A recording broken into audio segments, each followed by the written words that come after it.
Howdy everybody. I want to show y'all one of my biggest St. Augustine lawns. Before I show it to you, I want to kind of prep you on what's going on this yard. The bigger the yard, the more problems you're likely to have because there's just that much more grass to affect. This is a big yard. It's about an acre lot, front and back. If you look throughout this lawn, it's got brown patch disease. It doesn't have a lot of dead spots in it. It just has a lot of brown patch. In the brown patch areas, you're going to see where there is St. Augustine, you're just going to see it more brown than the rest of the grass. I'm going to mark out a spot because we're coming out of brown patch season, going into the spring, and that disease is going to be going into hibernation.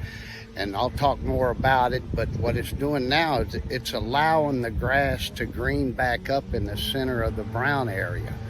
But I want y'all to take a look at this yard right here. And we're in the front right now, and I'm gonna show you the front, and then we'll walk to the back. All right, this is my biggest St. Augustine lawn.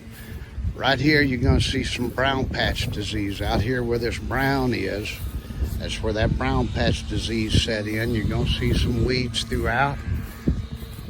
But let's take a walk and look at the front right now.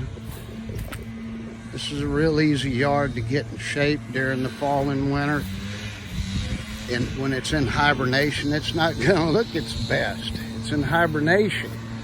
Once it comes out of hibernation, it's gonna look a little scraggly. You see the weeds in here. But for the most part in this lawn, he's got St. Augustine all the way through. So all he has to do is let it grow out a little bit, aerate it, fertilize it, and it'll be ready to go.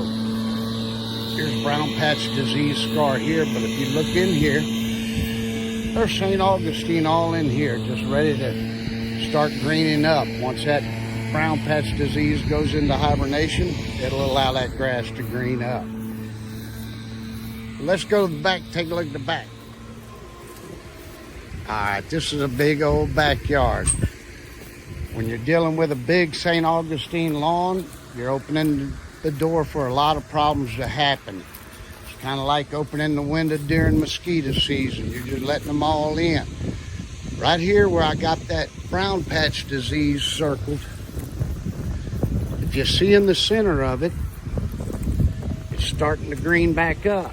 It's because the disease is allowing the St. Augustine to start greening back up because the disease is going into a hibernating state. It's going to allow that grass to stay all green there, all pretty during the spring and the summer.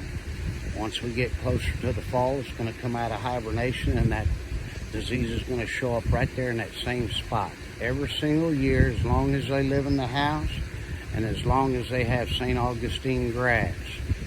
We'll talk more about brown patch when we get into the season. I don't want to talk a whole lot about it because we're coming out of the season. I like to talk about more of the season that we're coming into than past season. But here's brown patch scar here too. But let's go walk around and take a look at this big yard. You got problems with chinch bugs, grub worms, sod web worms. You're opening the door for any insect that wants to feed on these big yards, same as the smaller yards. But the big yards are more vulnerable because there's more grass for them to feed on. It's like having a big X and saying, here I am. I got plenty for you to feed on, come get me. So it's always a challenge during the insect season to keep these yards in line. You got to be on your toes, but we don't have to worry about bugs right now. Let's don't get too far ahead of ourselves. Don't start worrying about bugs till we get to about mid to late May. But this is his yard. Right in this area, it's a little flat, a little matted down like a bunch of kids been running on it, dogs. You don't have no kids, it's just soil compaction that causes that during the winter time. So what we're gonna do is give it a facelift. We're gonna let it grow from a military bird cut. We're gonna let it grow into a rock star haircut, and then we're gonna mow it. By not mowing it, it's allowing it to fill in a lot quicker. But anyway, I'll have more pictures of this big yard once we get things going. But thanks for watching.